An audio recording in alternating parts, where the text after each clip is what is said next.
Hi, everyone. Welcome. We're going to let folks come on in and join us, so we'll just give that a minute. Thanks for being here.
All right, we're going to go ahead and get started and just welcome folks in as they join us. Hi, everyone. My name is Adrienne. I am the coordinator for the California Criminal Justice Funders Group. Thank you all so much for being with us today. It's our last webinar of 2020, which for all of the reasons you all know feels like a big deal that we have made it here. And I'm really excited and pumped about today's conversation. We're going to be together until about 3:15. Our official webinar title is We're Just Getting Started, 2020 Post-Election Debrief. I think that feels true for what I know about the folks who you're going to hear from. And I also, in retrospect, wanted it to say we're just getting started and we're so excited to take a break and rest too, because these folks have been working so hard. And what we're going to do today is hear a little bit about all of the work that has gone into the wins that we saw in November. Oftentimes we only see what breaches the surface, the tip of the iceberg, and we know that communities impacted by criminalization, policing, and prisons have been working nonstop on these fights for decades. So I'm so excited to learn more about that behind the scenes, long-term grassroots organizing work that made those victories possible this November. We will be moderated by Roger Perez from the Roy and Patricia Disney Family Foundation, who is also a member of our steering committee. So excited about that too. Thank you, Roger. And I will be sharing a survey, as always, with you all to follow up afterwards. Let us know your thoughts, and we'll be sharing soon our sort of sharpened focus for 2021 and always seeking your collaboration and feedback on the direction of our group. I think that's it. We unfortunately won't be joined by Gina Clayton-Johnson today, but we'll be sharing a little bit about SE Justice Group's statement on Proposition 25 in the chat when we get to that part of the conversation. So with that, I'll pass it on over to Roger. Thanks again, everyone. Cool, thanks, Adrienne, and thank you all to the panelists who are here. I think this is a pretty exciting moment. And you said end of the year, and I can't believe, Adrienne, it's already the 14th, and it went fast, it went slow, it was a roller coaster the whole way, and I'm glad to end it on a good note, like end it on this note that we're having today, because it's pretty exciting. And just getting started, we're excited to see what happens in 2021. My name is Roger Perez. I'm a program officer with the Roy and Patricia Disney Family Foundation. And at RPDFF, we focus on affordable housing preservation, environmental justice, and criminal justice reform in LA, Tacoma, and New Orleans. And for all of our program areas, we focus on supporting BIPOC-led organizations who ensure that community voice is at the center of community development. And this looks a lot like supporting orgs involved in base building, power building, and connecting local efforts to policy advocacy and systems change, which again, it makes me super excited for today's conversation. And we're lucky to have in the room, in our virtual room here, some amazing people who are at the forefront of reform, abolition, and efforts on the local, so LA, county, statewide, and of course, this will have implications on the national level. I think this is a great opportunity to learn, great opportunity to ask questions. We're really encouraging everybody to drop questions in the chat as we're going along. And it's also really important because we're coming off the heels of an election that's still sending ripples throughout the field. An election where in Los Angeles, voters voted in District Attorney GeorgeGascón, who committed to banning certain enhancements, ending cash bail, potential resentencing, among a couple of other things, a host of other things. Also, where LA voters approved Measure J, super exciting, which will set aside at least 10%, which is the floor, but I'll let Ionissus, who termed that, tell us a little bit more, for funding for alternatives to incarceration and community investment, and that also that these funds do not go towards law enforcement, jails, or prisons. And also where the state as a whole proved that they're on the right track by approving Prop 17, and I'll let Taina talk to us a little bit more about the numbers, in denying Prop 20 in 25. And as I'm sure you're all aware, the wins didn't happen overnight. They're not the product of one individual, but they're examples of successes that successes that have been in the works for years and driven by those most involved and most impacted, and led by the people you see in the room today, by the amazing panelists. You know their faces, you know their names. We have Taina Vargas, co-founder and executive director of Initiate Justice, Ionissus Hernandez, the co-executive director of La Defensa, and Brian Caneda, Los Angeles coordinator for Californians United for Responsible Budget, or CURB. So I'm going to stop talking. I'll turn it over to the ones that we want to hear about and what you all are up to. And then we're going to actually break out into a couple of moderated questions for each of the speakers. But again, as we're going along, please drop your questions in the chat and we'll loop back around.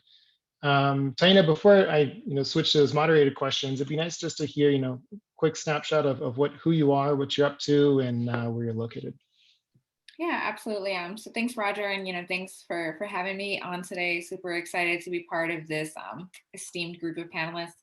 My name is Taina Vargas. My pronouns are she and her, and I'm the co-founder and executive director of Initiate Justice.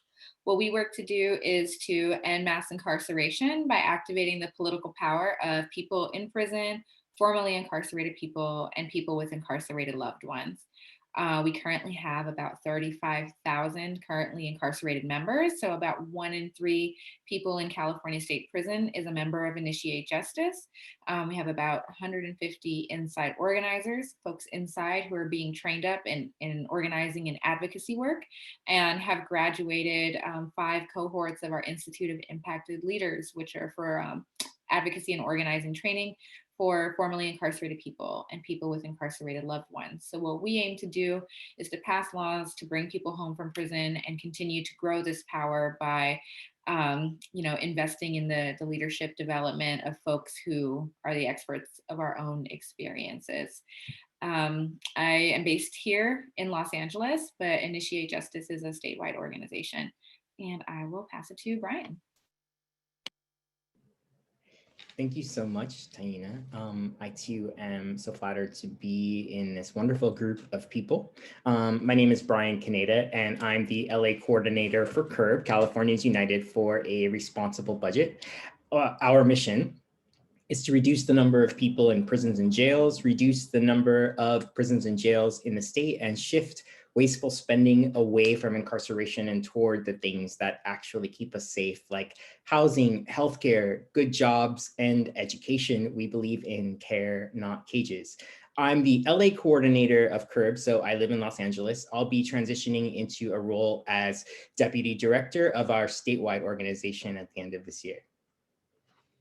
And I will pass it to the wonderful, brilliant Ionissus. Thank you, Brian. Congratulations. And thank you, everyone, for letting me join this conversation today. My name is Ionissus Hernandez. I am the co-founder and co-executive director of La Defensa, a C4 that was founded to begin to develop the work around judicial accountability, holding judges accountable, establishing and developing alternatives to incarceration here in LA County so that we can decarcerate LA County, so that we can close jails down, and also working on pretrial reform. And we were just founded, we just had our 1-year birthday, and we mostly focus here in LA. Thank you. And I'll pass it to Roger to continue the conversation. I'm just really excited to be with you all today. Awesome, awesome, awesome, and happy birthday, happy promotion, happy everything. It's a good year in 2020.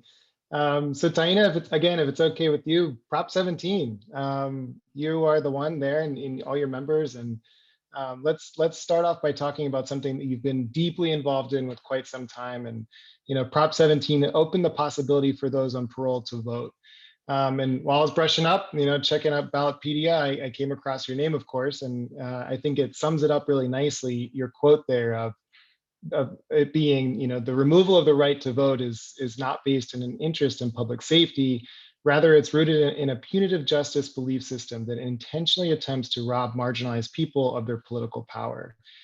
So I, was and still am super excited to see Prop 17 pass, and really interested in your perspective.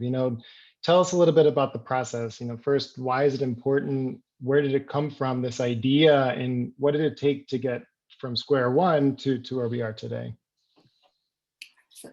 Absolutely, thanks, Roger. So as I had mentioned, Initiate Justice was created so that folks who are impacted by incarceration could be leaders in this political organizing work that we do. A little bit about myself, I've worked as a statewide legislative advocate for the past 6-7 years, and I had an incarcerated loved one, and my two worlds were very different. Monday through Friday, being involved in all of these legislative briefings, and then Saturday and Sunday in a prison visiting room, surrounded by the people who are impacted by these policies. Yet there was a serious disconnect between who really was able to have their voices heard at the table. So when we first started Initiate Justice, we received a call from one of our incarcerated members who's now on our board of directors. His name is Raslan Thomas. And he said, if Initiate Justice really wants us to have our voices heard, we need to be able to have the right to vote.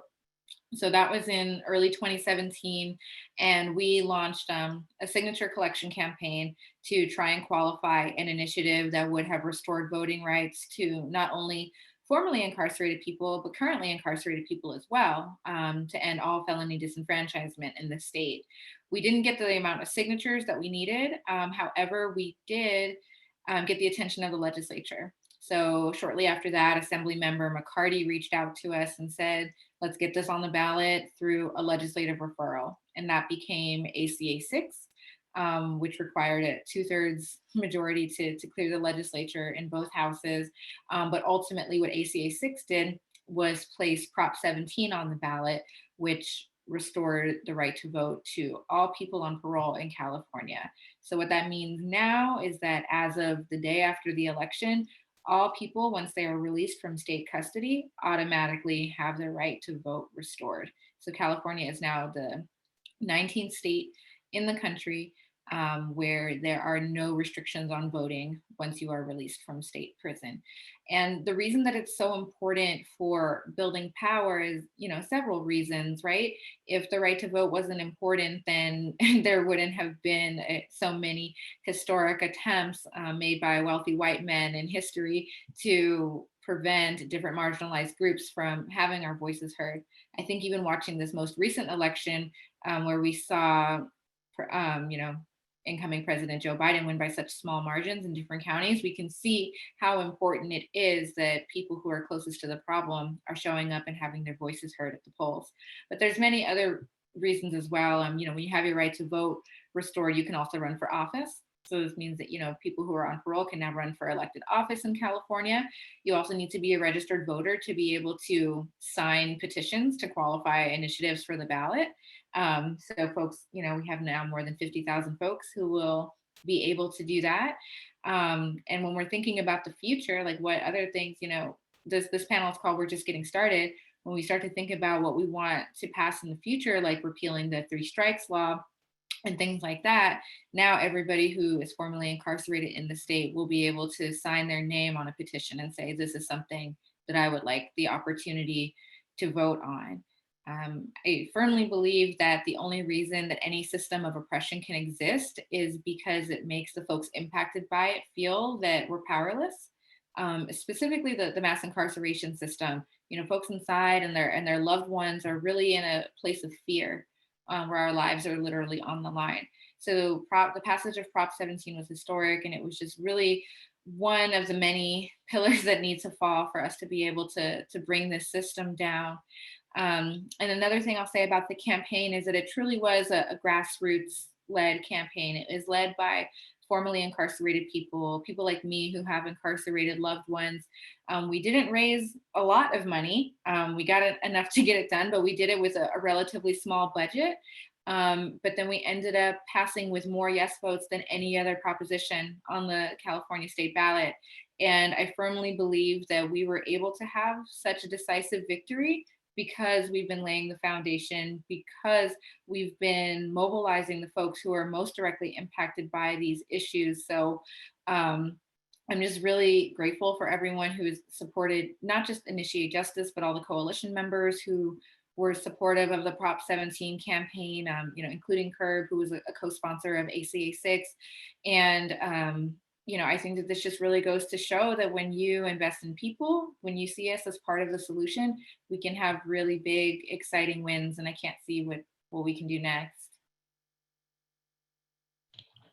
That's amazing. Thank you. And just as one tiny little follow-up question, that timeline. So when was ACA 6 and when was that initial infrastructure laid until, what are we at, 2020, November 3rd? Could you tell me a little bit about that? Yeah, it felt like such a long process. ACA 6 was introduced on January 28, 2019. And constitutional amendments don't need to follow the same legislative calendar as bills. So throughout the whole process, it was agonizing. We had no idea when we were going to be heard in committee. We had no idea when we were going to be brought up for the floor. So we passed the assembly on September 5th, 2019. It took us 9 months to get out of our first house. And then it took, 9 months to get out of the Senate. We passed the Senate June 24th, 2020. And then all of a sudden it was like, boom, now you've got a couple of months for the election, set up a ballot measure committee, start raising money, get it all done, because we couldn't do a lot of those things until we knew we were going to qualify for the ballots. And then we had to do polling and all of the things. So it was definitely a learning opportunity. A lot of the campaign felt like, hurry up and wait. But I'm just so grateful that with the, support of the people, we were able to get it done. Awesome. Thank you for that. And it's interesting, you get that it takes time, it takes sometimes more than a year, more than 5 years, more than 10 years to lay this infrastructure. And, I really like how you kind of home in on that fact of the time required, the people required, and then sometimes you have this kind of ebb and flow of work. So for me, it's really helpful to kind of picture that of how it lays out. And I'll switch to you, Brian, to kind of pull on this thread a little bit, thinking about your work with Curb. And, last week we connected and our conversations seemed to kind of circle around two themes, or, two things were kind of brought up a lot. One was reading the room. So, how more Californians are on board for more bold and progressive reform, and two, reinvestment. So ensuring that these dollars filter out of these outdated and broken criminal justice system and towards more of community investment. So can you tell me a little bit more about this dynamic and how Prop 20, which would have recategorized some crimes as wobblers and required DNA collection, among other things, how this illustrates that Californians are, where Californians are in this moment? Yeah, thank you. Those are really good questions. And first, let me congratulate Taina on the success of Prop 17. Initiate Justice is incredible, and there was so much incredible leadership in that space that I was consistently inspired. Well, I think to a certain extent, the audience for ballot measure talking points, which is to say the electorate, has been wising up to some of these moves to further criminalize people. That's why Prop 20 felt especially egregious to me, and why I knew that Curb had to push back hard with our own campaign, even outside of the larger No on 20 coalition's work, which we were part of as well.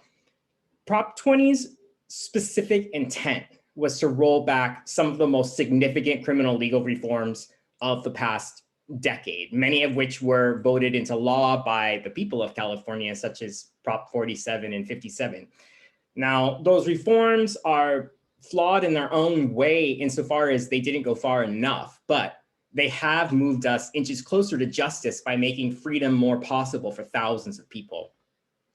Prop 20 was so dangerous because it threatened to erase our hard-won progress based on inaccurate data about non-existent increases in violent crime in California. For instance, in 2019, the violent crime rate decreased by 2.4%. This fear is fueled by the money of law enforcement unions, which view Black Lives Matter protesters as terrorists, and grocery stores who want to turn wobbler misdemeanors into felonies and, you know, send people to the electric chair for stealing a cart of food. It's really silly. In 2020, and really for the past few years, this Trumpian tough on crime rhetoric has stopped playing so well in California. People really see it for what it is, which is fear mongering without facts. Not many people in California want to roll back these vital reforms, which would devastate Black and brown communities, marginalize people with felonies and increase recidivism, and pack already overcrowded prisons and jails during a global pandemic, stealing resources from marginalized communities that need it most in this moment of crisis. So all that being said, I can't really think of a worse ballot initiative for the year of Black Lives Matter. The author of this proposition was unsurprisingly a sheriff for 35 years. Prop 20 was decisively rejected by 62% of Californians by a margin of 24 percentage points. So that's, you know, that's pretty significant. In its audacity, Prop 20 completely failed to, as Roger said, read the room. And the people said, nope, people are not here for that right now, thankfully. They don't want DNA samples collected on misdemeanors. That's creepy and intrusive. It's also a big warning sign. These systems of racism and oppression, particularly anti-Black racism, are constantly searching for ways to morph and shift and recalibrate to self-sustain. And that process is insidious. Right now, the way that is happening is with data, right? With intrusive data collection, weaponizing surveillance technology, like through Amazon's new security system, algorithm-based risk assessment tools that were nearly codified statewide as part of SB 10. And that's why the work to defeat Proposition 25 that Justice LA led was so important. Even though I completely understand the desire to end cash bail and share that goal, we don't want to swap out one bad system for another. Anyway, there are a billion things wrong with Prop 20, more than 25 billion to be precise in dollars of extra taxpayer money Prop 20 would have cost by 2025. So the uprisings of the past few months have really transformed our society. And a major way that they've impacted how we think about the world is that people are paying significantly more attention to that money spent and to budgets in general, especially budgets for law enforcement. This year, the state of California will spend about $15 billion with a B, taxpayer dollars on corrections, a number that rises annually, even as prison populations decrease. This doesn't include money spent on local county jails, sheriff's department, district attorneys. Newsom has pledged to close 2 state prisons in 3 years, but the state's own legislative analyst office has provided data on the cost savings of closing 5 prisons and releasing 20,000 people to the tune of about $400 million in savings, rising annually, exponentially. And in the interest of public health and economic sustainability, CURB intends to recommend closing 10 prisons in the next 3 years and reinvesting those dollars back in community. Carceral spending has historically been a black hole from which no dollar can escape. And that's why it's been so powerful for a mass audience to really hear our invest, divest message in a big way for the first time. I was on the steering committee for Measure J, led by Eunice, who's here with us today. And watching the light bulb click on for LA County residents, connecting everything in real time was so powerful. Budgets finally became sexy, which was, Curb's lifelong goal that we've been working towards since 2003. So for people to be like, oh yeah, this makes sense, is pretty cool and affirming. And this is the result of the community's work, building people power literally for decades, especially in LA County, led by incarcerated and formerly incarcerated people who most certainly are my teachers. And the reason why we are here today is that I think people finally started to actually listen to Black people and to impacted people, and not because folks grew nice overnight, it's because we demanded it. I had a meeting with a really wonderful philanthropic institution that I respect so much and have for such a long time. And they approached us this year and we were so flattered. In our first meeting, they said, please forgive us for being late on this, but we're here now. And I was like, yes, no problem. You're here now. That's perfect. Same thing to all of the lovely new white folks in the streets. I'm ready for it. I'm ready to meet people wherever they're at, but not by compromising our mission to fit into anyone's preconceived boxes. I think that's an essential part of our work, holding that line and planting seeds in people's minds about what's possible. So it's nice to see some of that bloom. Nice, thank you. And it's planting those seeds, watching them bloom, and as you say, of using some of those data points, using some of the reporting or some of the communications piece to really exemplify of like what divesting looks like, what investing into a system of care actually looks like. And it's super strong. I mean, and it makes a lot of sense. To your point of closing instead of 5, let's go for 10. And what I really appreciated about this conversation last week is the boldness of it. Let's not back down now. Let's continue to push more and harder, because it only makes sense. And again, it's leading up to your question there, Ionesis, is thinking about how we did in LA and how we can continue to push it across the state, and hopefully for a nation or national wide movement, essentially. So I'd like to turn to you, Ionesis, and last but certainly not least, and love to hear what you're thinking as we welcome in Gascón as the new DEA in Los Angeles, and as Angelina has voted to invest more into alternatives to incarceration through Measure J and community investments. So it's similar to the question I asked Taina of where did this idea come from? Where did this initiative come from? And what did it take from start to finish? And I'm kind of homing in around that question because there's still some folks in the room that say that this and these accomplishments are due to 1 or 2 progressive politicians, but it kind of pushes aside all the long and hard work done by community. And love to hear your perspective on that. Thank you. I wish progressive politicians would take on these policies so that we wouldn't have to. That's the first thing. But Measure J is a LA County ballot measure that moves 10% of locally generated tax dollars into 2 buckets: direct community investment that looks like youth support and program jobs. It looks like building up capital infrastructure of affordable housing and housing support. And then also alternatives to incarceration, which actually looks like community-based pretrial services, the building out of behavioral health services, and actual capital infrastructure building up of the access to these services. It is forever. It changes the county constitution, and there's a couple caveats, such as the traditional system of injustice cannot tap into these dollars whatsoever, and they don't get to be a part of the implementation process either, which is something very intentional, because as Taina and Brian, I'm sure, can talk to, there's been plenty of bills passed at the state level where it's moving dollars into quote unquote reentry services, supportive services, and they get stuck in places like probation or the prosecutor's office, like, as they've gotten millions in Prop 47 savings that we've seen. So with Measure J, we want to be very clear, like, no, you cannot touch any of these dollars. So I just wanted to give a little bit of what Measure J actually is. And what did it take to get here? Like, how did the idea come to be? Well, it builds off over a decade of work in LA County that has been done to stop jail construction. We've been asking for LA County to move dollars away from the sheriff's department for, nearly that same amount of time.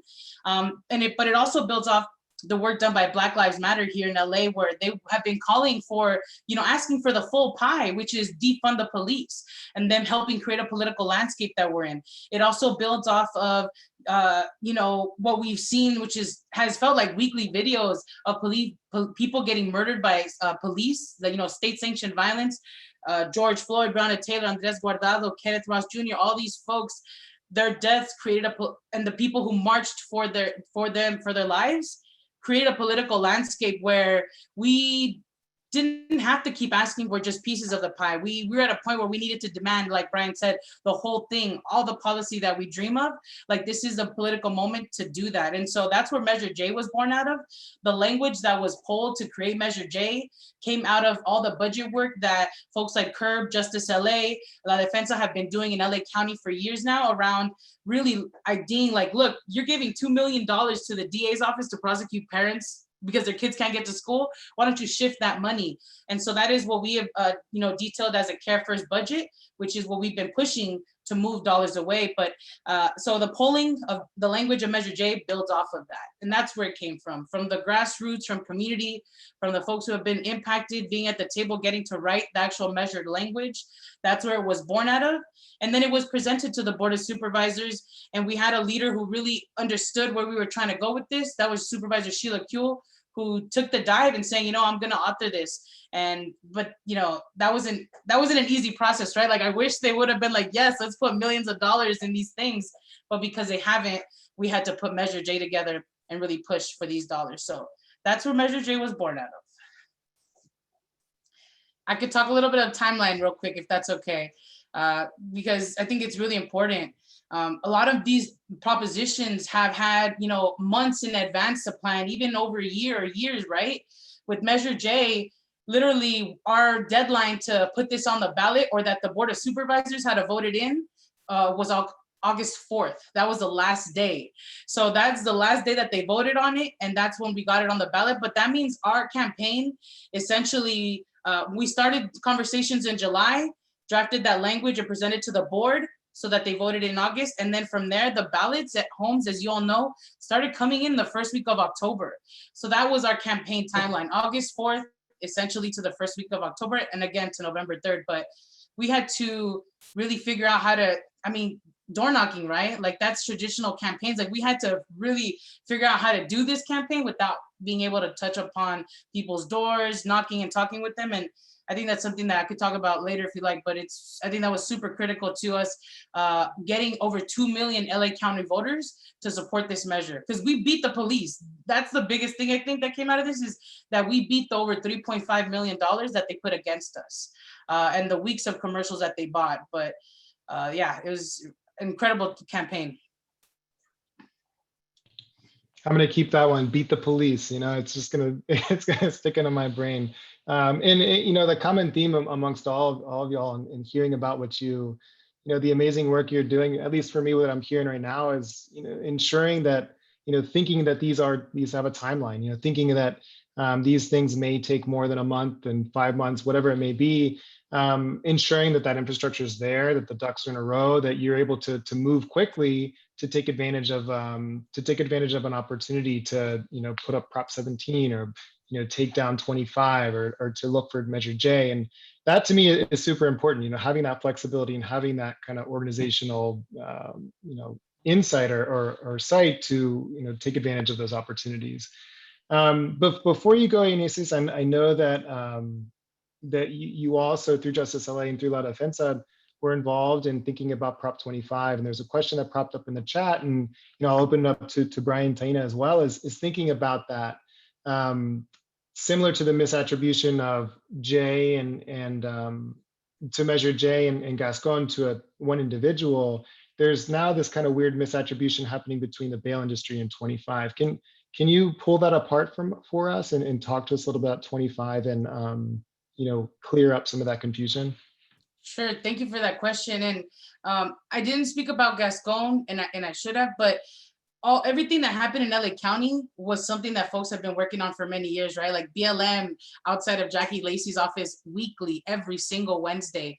I think that, and then Holly Mitchell also running, and her understanding of the budget and all of her advocacy work at the CJ level at the state. So all of these things happened. There was different groups working on it, but one of the things I think made us so successful in LA County this year was all the conversations happening on the back end with these different coalitions. So I do want to uplift that it was not a single organization, but more of like a melting pot of people willing to, work together at this moment, because we knew we couldn't let things slide by.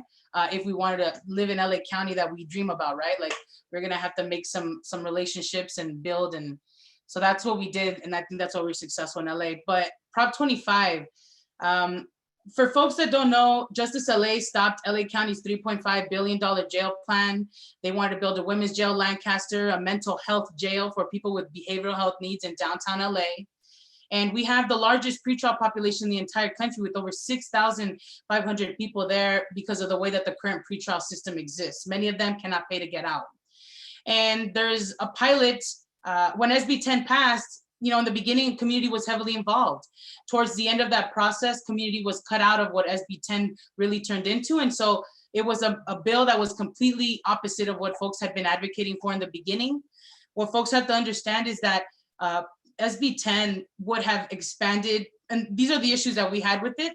And I'll explain where that group is coming from as well. But the biggest thing is that it would expand probation, because probation, at least what we've seen in LA County, probation would have been assigned to supervise people who have been released pre-trial, and they would also be running the risk assessment tools. The second issue is risk assessment tools. We are connected with experts from MIT, Harvard, folks putting together these tools, telling us that there is bias in these tools, that the biggest factor to determining someone's risk is how young someone is. The younger you are, the higher the risk. We also have seen how judges have been a roadblock to advancing almost all the advocacy work we're doing here in LA County. They're a barrier to pretrial reform, a barrier to getting people out during COVID-19, a barrier to advancing alternatives to incarceration. And so we understood giving judicial counsel and judges more power and discretion was not the way that we were going to liberate our folks, especially when judges are telling us that, yeah, no, I'm going to incarcerate someone for their first time for a DUI, even if it's their first time, I don't care, without, taking anything into consideration. So for us, those were the biggest factors of SB 10 that we were concerned with. And then the state gave 17 counties a total of over $75 million so that these counties could begin to do early SB 10 implementation. LA County was one of those recipient counties. And what we saw is LA County got over $17 million, and that most for this pilot, and most of it went to probation. And it also went to the judges. The judges were running it here in LA County.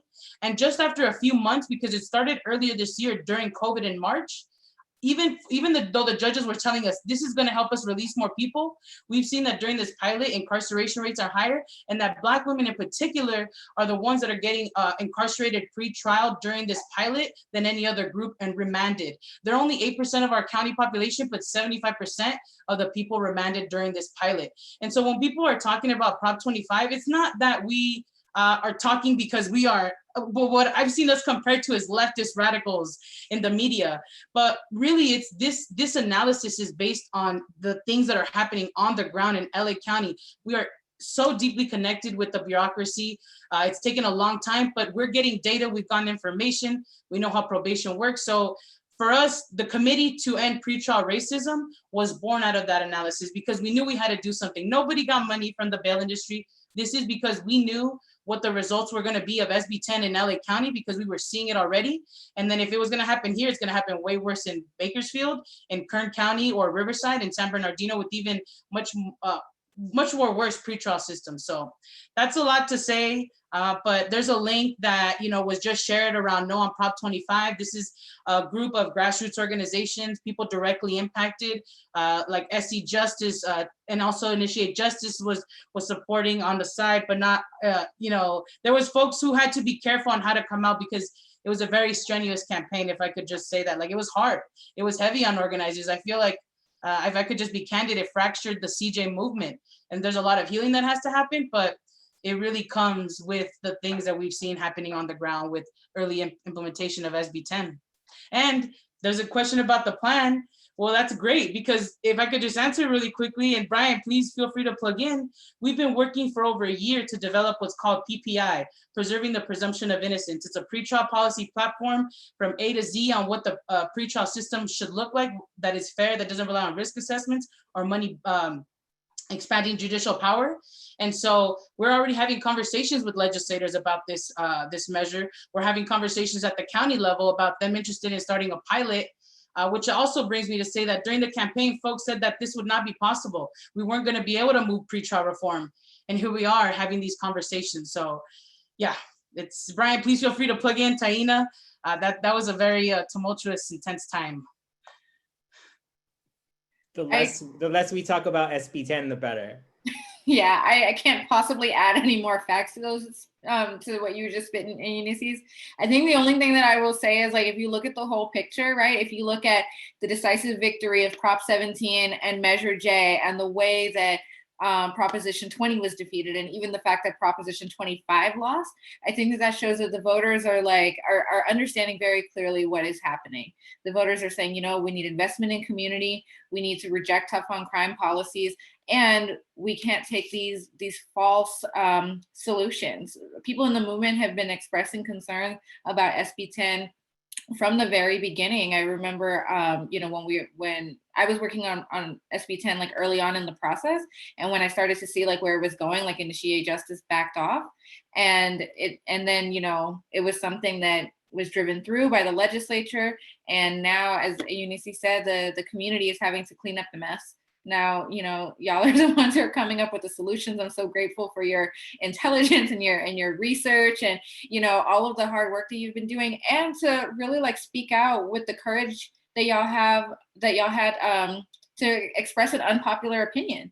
Because, like, you know, was mentioned earlier, there is this misunderstanding, like, oh, are you aligning yourself with the bail industry? Are you gonna allow them to win? If this is defeated, then it means that we can't do anything around bail reform in the future. And I think that what the defeat of Prop 25 has showed us, like, absolutely not. We can do whatever we want. We can do it right, and we're going to come back and do it correctly the next time. So yeah, I'm just super, super grateful for Ulysses and Brian, and, you know, all of the folks at Justice LA who have, like, and Essie, who have been holding the line on bail. So thank y'all so much. I just want to underline what Taina said, especially around Justice LA's bravery and leadership. Our coalition was one that had to remain neutral because we're consensus-based, and we had organizations that couldn't agree.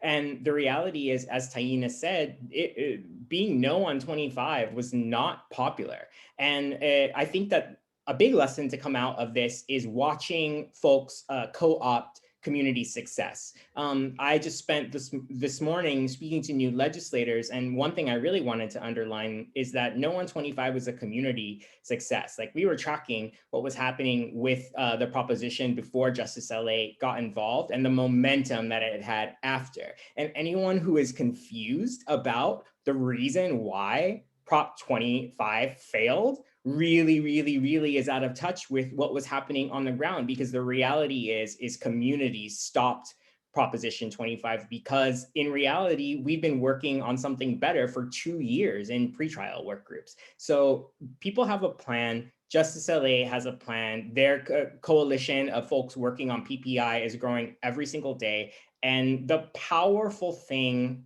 for all of us, I think, in this movement is really realizing that we can do anything. And that if we trust our mission and trust our values and refuse to compromise when people offer us crumbs, that we can move mountains. It might take a minute to move, but we have the power to do it.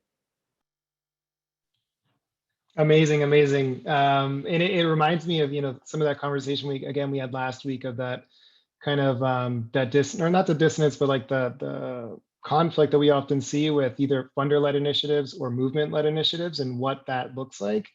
I'm interested if you ever heard of organizations or had that experience of having that threat there. Well, if you're not working on SB 10, then we're going to pull funding. Or if you heard that, you know, there was more push on the dollar side of things, because I think that's interesting to pull apart to, again, really trust the community and what they're doing and their point of view. So I guess that, you know, I'll pose that to the three of you.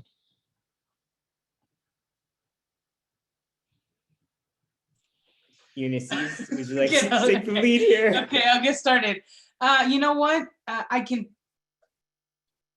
What I can say is that, Prop 25 was not only unpopular out in the community, in public to talk about, but it was also very unpopular in funder conversations.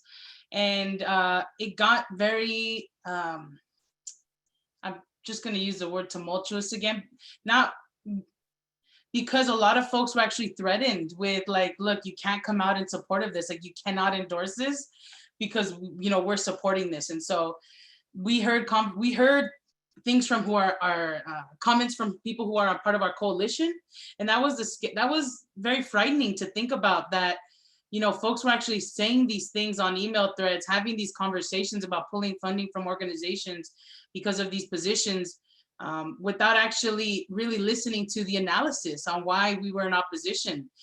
So that was something which was a very intense experience. And if I could just bring up, like, funders have a responsibility, like you all are funding us, but also have a responsibility in what you're funding. And something that we've been sharing, especially in funder groups, is that, before you put in money, like ask yourself these questions, like, is the money that you're going to be putting in to help support policy that's going to leave people behind, dichotomize one group over another, making one deserving and one not? Are you giving more money to this to make policy that's going to give more money and more power to the systems we're trying to dismantle or shrink? And then are you going to give money to build something that will have to destroy in the future? Like, funders really have the responsibility to ask yourself questions when you're going to give dollars. And those are the three, at least, that we ask ourselves when moving policy. And if it's a yes to any of those questions, then we challenge ourselves to figure out what a different solution is. And that's the thing, like, it's hard work, it's more legwork, more time, but you build out stronger solutions based on more serious analysis than, just saying yes to whatever sounds sexy. And so, yeah, I think that it was a very intense experience, but also, I think funders have a lot to learn from this as well. Like, we can win with the right messaging, don't have to fold, we don't have to leave nobody behind, and we don't have to give more money and power to the system to win. Yeah, I appreciate that. And it's, I think, really important to talk about it and really sit on and think about that, that fact, listen to and trust and have that faith in organizers, in organizations, in leaders in this field, and thinking about, the people closest to the problem having the solutions. I'm going to move to, there's a couple of questions here that for all three of you. And again, if questions come up in the chat, feel free for the panel, for the attendees, just to pop them there, and we can follow up with questions. But the first one here is talking about and thinking about implementation and accountability. And it's kind of multifaceted, right? And it depends on the organization, depends on the person. So these issues are across the finish line, but what happens now? How are we going to ensure that these plans and policies are followed? And how can and if they will, how can organizations pivot from advocacy and organizing to implementation work, if appropriate? So I was wondering if I can open up that to the three of you, if to answer some of those questions.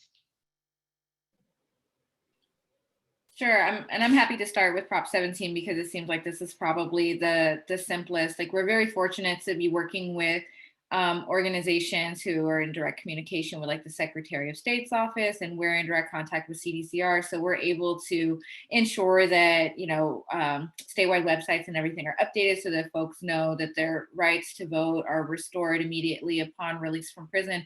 But it is up to the community to ensure that people know that they can register and understand, why their vote is meaningful. And I think that we can point to examples like Measure J and like the defeat of Prop 20 and like the election of DA Gascón and say, look, this is why our voices are important, and this is why we need to ensure that we see things all the way through. The campaign never ends. I think sometimes, it's all just like one big cycle, right? Like, we win one thing, but we need to keep up the movement so that we can win the next thing. We need to make sure the things that we have envisioned like actually come to fruition. We have watched so many policies pass and then, nothing happens afterwards. So this is, just like the ongoing struggle. So I would definitely encourage funders to stay involved in the work, like, especially after it's over. I think the best example of that I can share is Prop 57 in 2016. There was so much effort put behind getting Proposition 57 passed. And then the day after the election, Initiate Justice started getting thousands of letters pouring in from people inside saying, okay, well, how does this impact me? When do I get out? How am I going to be resentenced? What is the process looking like? And then, after it passed, like not a lot of people were talking about those things. So we had to follow it all the way through the regulations process. We are still working on bills that have to do with implementing different parts of Prop 17, and it's more than 4 years later. So yeah, I think that's just a reminder to everybody that these campaigns never really end. Nothing ends until the work is done. Thank you for that, Taina. It's so important. And I really love this question as well, because implementation is so important and often overlooked. Alongside budgets being sexy, I guess my hope for 2021 is that implementation becomes sexy. And I think Measure J is going to be a really great example of that. Taina said, our victories sometimes are challenging because it takes so long for us to actually win. And I mean, I always say our victories have quotes around them, because even when we win, we always have to keep fighting. And I think in terms of implementation, in the Yes on J coalition, we've built a policy advocacy committee who are relentlessly meeting up and thinking about ways where we can make the realities that we imagine true for everyone. And I think really seeing the process that played out through the Alternatives to Incarceration initiative in LA County is really going to inform how implementation works for Measure J. We know that we have to be ready when system actors at the county level start to form these committees with their recommendations that aren't necessarily going to align with our values. And we have created spaces to strategize and push back against anything that's not within the spirit of Measure J and what we want to bring to our marginalized communities. I'd love to hear from you, Nissis, more about this. Thank you, Brian. And yes, just to reiterate how important implementation is, and I'm going to tie it to something that Brian said earlier around the system trying to regenerate itself. The system is always going to try to save itself. It's always going to try to keep its dollars, its staffing positions, everything that it has. And so in implementation, that's where you see that regeneration trying to happen through bills that'll roll things back, through community getting cut out of the process. And with Measure J, we incorporated some of that because we've learned some lessons on our way to this point, where we want to make sure that community could, especially people directly impacted, could be a part of how those dollars are prioritized, where they're distributed to. And so in Measure J, we included a line that says that there has to be an inclusive and transparent implementation process. Nowhere in the LA and nowhere else in the LA County budget does community have access to or a say where they go, even if it's, a part of the $8.8 billion that LA County generates locally with locally generated tax dollars. So even then, Measure J is really the only bucket where they have a say. And so now, we didn't have to wait till next year to start implementation. Like implementation started the week right after, and we were working on implementation language before Measure J passed, because I don't want to sound like cocky, but we were confident that we were going to win because of the landscape we were in, the hunger that people had, the pain. And so we started planning implementation before that. And so as soon as Measure J passed, right before it passed, there was a motion by the Board of Supervisors that developed a working group. But we had to do this because if not, the county itself, there's certain departments that are not law enforcement related, that are more like the lawyers, like county council, or like the people who run the dollars, like the chief executive office.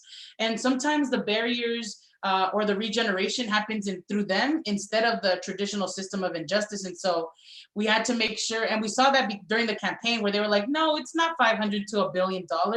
It's only $300 million that you're looking at. But our analysis showed that, the Measure J dollars that we should expect to get from this bucket of 8.8 billion is 500 to $1 million. And I think that's the most important thing during implementation, that we'll have to make sure that these other county departments don't try to finesse us for the full amount of money that we fought for and that we know is located in this bucket of money. But like Brian said, implementation is sexy and we must continue to invest in this process. it's tough. People need to be able to bring on folks to follow these policies through, be able to support, the process of getting people relief. And yeah, I just would reiterate how important it is to invest in this particular process and particular phase of implementation.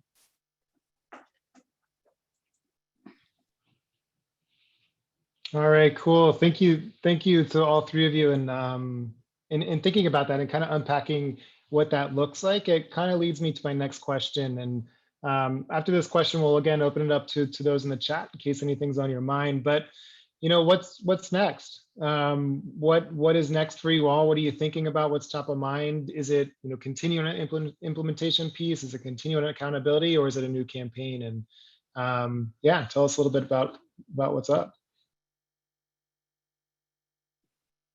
I mean, I'm listening to Brian and Eunice's, and I'm feeling like the sky is the limit. I'm feeling like, look at what we have done so far.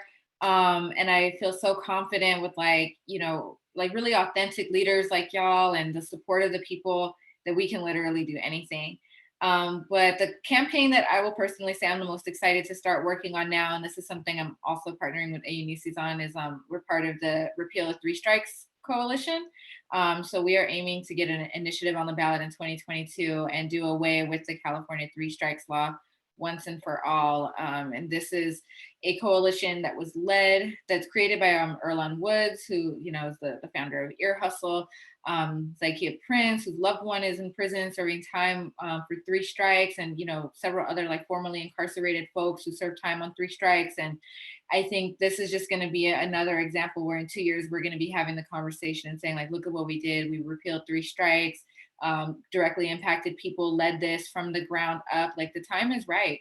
We got a district attorney in the largest county, in the largest state in the country that incarcerates the most people, saying that we need to get rid of California's three strikes law. So that's what's next. That's, for me, that's the next pillar that's going to fall. That's so fucking great, if you'll excuse my language. And just knowing that Nisses and Taina are in leadership roles in that space brings warmth and confidence to my heart. And Curb is already looking and into— Amber Rose from Curb. I'm not supposed to say that because it's not official yet, but yes.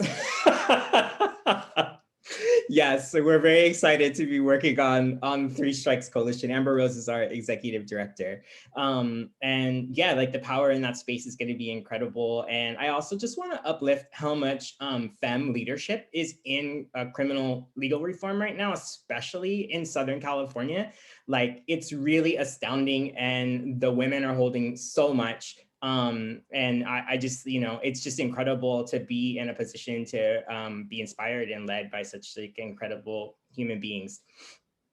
For Curb this year, if we have the right champion, we're going to be partnering with advocacy groups working to end felony murder special circumstances, sections B, C, and D, and other forms of extreme sentencing. I'm also on the executive team of Justice LA, who led the No on 20 campaign that Ulysses was just talking about. And Curb is actively looking for ways we can support the work that's going to be focused on pretrial reform, preserving the presumption of innocence, or the PPI framework. As we move ahead into 2021, we'll be very excited to share more information about the priorities for a budget to save lives, which is a 200 organization coalition with which Ulysses is a part of, and Taina through Curb is a part of, which details the community's fiscal priorities for a care first California. And central to Curb's piece of the project will be focused on developing a holistic reentry service for transgender and gender nonconforming people across the state.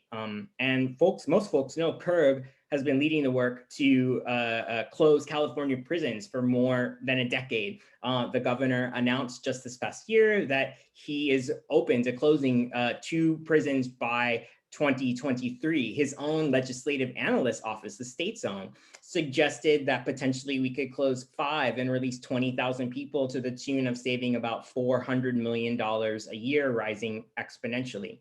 We're wondering why stop at 5. So Curb will be releasing a report in January calling for the closure of 10 California state prisons over the next 3 years. Dang, that's so amazing. So much amazing work happening. I hope y'all get to take some time off during the holidays. There's for us and for I think for me and for the Justice LA Coalition, the biggest thing is PPI, like Brian mentioned. If we can reduce the LA County jail population by about 4,500 people, we can close down Men's Central Jail. And for us, closing down Men's Central Jail is a priority. It's a dungeon there. People are dying. And also to stop the incarceration of women in LA County.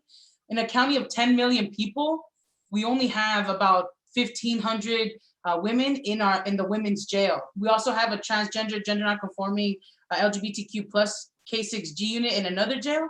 And so for us, a goal is to stop the incarceration, especially because most of them are there pre-trial because they can't pay to get out. We have hundreds of thousands of dollars in bail. And so we're working to get them out in partnership with folks like that are in their new positions, such as GeorgeGascón, Holly Mitchell. And for us, it's like, how do we coalesce all these different folks in power to decarcerate, to close down jails, not to build new ones? And to help other jurisdictions follow this model or learn from our model. Something that we've been able to really finesse, I think, is the inside out strategy that we hope to teach other folks about. After Measure J passed, people from across the country started emailing us and calling us and saying, how did you do that? How did you figure that out? Help us with that. So that's also a big point for us. Like, how do we continue to move dollars, not only LA County and the state with, a budget to save lives, a Care First budget, but how do we help other people do that?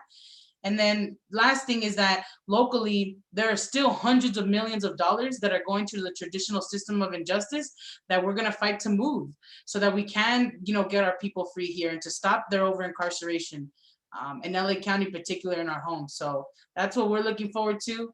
And with people like Taina and Brian, Amber Rose, like, we're going to get it. And we're asking for the whole pie. We're not compromising. We don't need to compromise. As long as people who have been most directly impacted are at the table to lead and to help with the analysis, to not just be, microphones for the process, but really take into consideration what they've gone through, I think is also critical. And it's something that we've done at JLA where our leaders are the most directly impacted. They make the decisions. But yeah, a lot to do.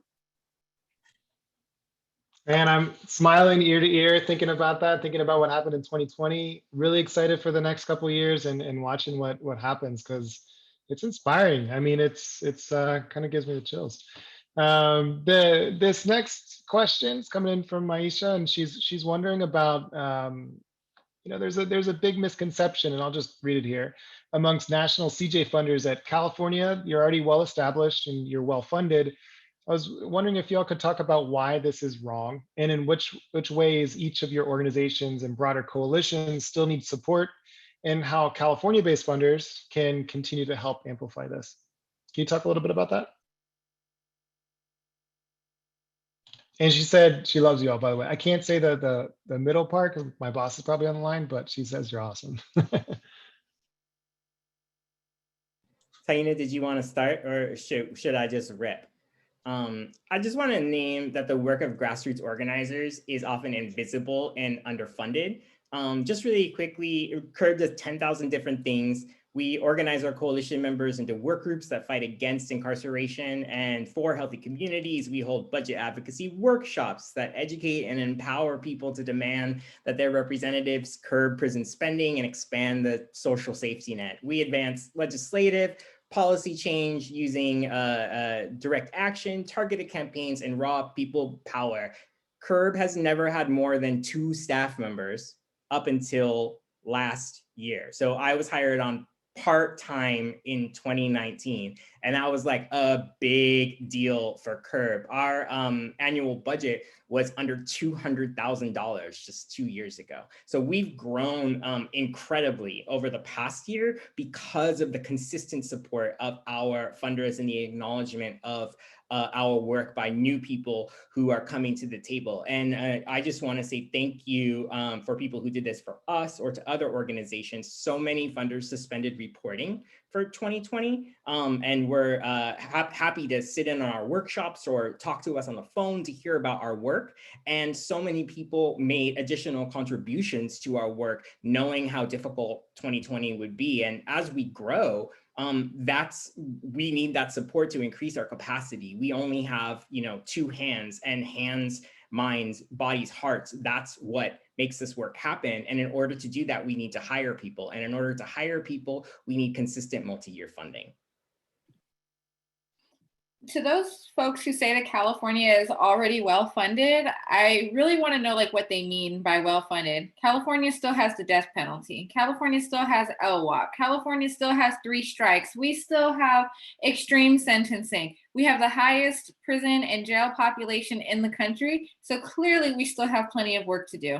And it's not for a lack of skilled, strategic, and hardworking impacted people. The folks are here, the funding and the resources are not necessarily what we need to get where we need to go, especially considering that so many of these laws have been put into place by a ballot proposition, meaning that we're going to need another ballot proposition to do anything to affect, especially like LWOP or the 3 strikes law.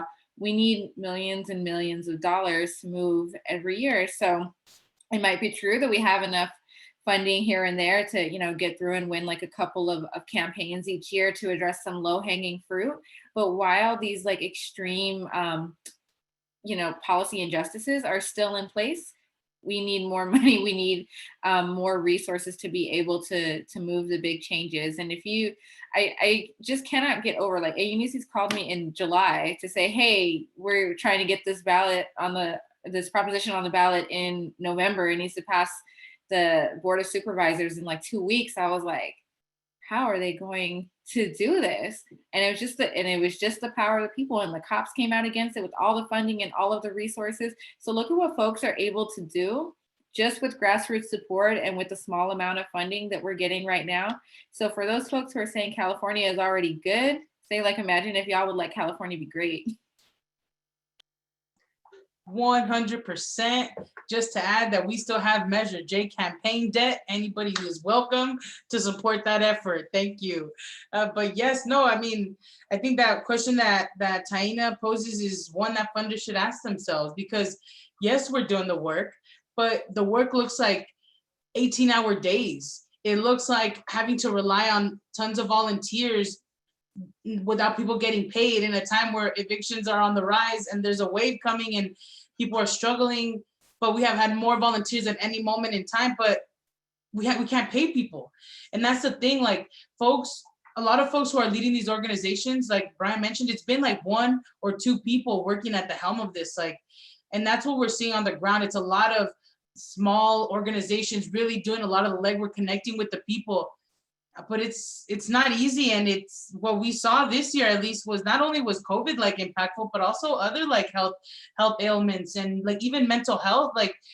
A lot of folks who have been impacted, I've never been incarcerated, but I'm a survivor of different types of violence, and oftentimes to preserve the recommendations or the policy, we'll have to continuously tell our stories to try to preserve that. And that's not easy to do. And even in funder spaces, having to share that is not easy to do. So I would hope folks know that it's not just about showing up. The advocacy is not just about showing up to the Board of Supervisors, having hundreds of people show up, but it's all the legwork behind it, the countless hours. The fact is that we need more hands on deck, especially with implementation. I don't think there's enough. I don't think any organization on this call says they can say they have enough staff to feel fully comfortable, so that Taina can take some time off, so I can pull away to recharge. So Brian, has that support. You ask them. We don't have that. We're doing the work, but it really is going to require folks to be okay with giving general operating funds so we can hire people to do different types of work. There is a lot of need still, and like Taina mentioned, we're not perfect. There's so much still to do. There's even still I don't like when people say low hanging fruit, oh, we got low hanging. No, it's we have to go beyond that if we're really going to achieve true liberation. And folks need to understand that that's the kind of funding it's going to take. We just need more people to get paid to thrive in this work. If not, we cannot continue just to survive generation after generation. And if I could actually I'm sorry, Brian. I just wanted to add something to that really quickly, and not only like hire more people, but like live our values and treat people well. Like we want to pay people like a really good But I was about to salary. say, Taina, as Oh, usual, well, you are then reading my take it mind. away, Brian. Take it away. You know, like I'm learning a lot as an ED about HR. It's expensive to give people the vacation and the benefits and everything, but this is what our folks deserve. This is like 1,000% what our folks deserve. So it's not only about like hiring people, it's about giving them like everything that they need to thrive. And also, you know, there's extra work that goes into training folks who are directly impacted, because the system doesn't invest in us to be like policy leaders. You know, the system puts us on a track to, you know, work in trades and things like that. So for those of us who are coming into this movement and didn't necessarily receive an elite education, it's incumbent upon the nonprofits to give folks like the training and the, you know, the development that they need. And all of that costs money. All of that costs money. Taina, as usual, reading my mind, and exactly all of those things. And I just wanted to say that, you know, speaking about staff and staffing levels, in 2018, CURB, who had two statewide coordinators, my memory is that, I'm just going to say this bluntly, my memory is that they were both making $45,000 a year, and they both live in LA County or LA adjacent. Like, that's not a livable wage. And to get to $60,000 a year, there had to be like a coordinating committee meeting and like advisory board meeting. And, you know, that's all important because that accountability is important, but people need to be paid a living wage. This work is not easy. And I'm so happy Adrian talked about a healing justice framework as well. One of our funders, and I'm not sure if I can out them, but they're incredible and they're fantastic, specifically granted CURB 2 healing justice grants so that I could pay for my physical therapy for my bum hip, so I could join a gym, so I could actually have the energy to be able to do this work. So the idea that supporting Black people, supporting brown people, supporting women, supporting queer people and trans people has to do with funding their ability to live, and live means more than just paying rent, right? Like, we have to be in a space where we can process all the trauma that we're constantly receiving all of the time and have the emotional space in order to sustain this work for the long haul, because burnout is real. Thank you, thank you, thank you. And, you know, as again, another quote, thinking about Ashley Henderson from the Highlander Center, fund us like you want to win, you know, fund us or fund organizations, and thinking about not just the wins that they're pushing across, but everything that went into that work. I think that that is really super important, and thinking about that burnout is real. Burnout is so real, and it's going to turn into retraining, rehiring, initiating that engine to continue to push. So why not just make the investments now? I really appreciate that. You know, thank you for bringing that up, because we got to hear it over and over and over again to really push it into people's minds. I know we only have about 2 minutes left. First and foremost, thank the three of you. I think it's, for me, every time I talk to you, every time I see you, I learn something more, and I keep stacking it in my mind, taking more notes, and I really appreciate it. I wanted to give, if you have any closing thoughts or anything that you wanted to say in the last 2 minutes, feel free to say something, or if there's any questions that any burning questions anybody wants to ask, to pop it there in the chat.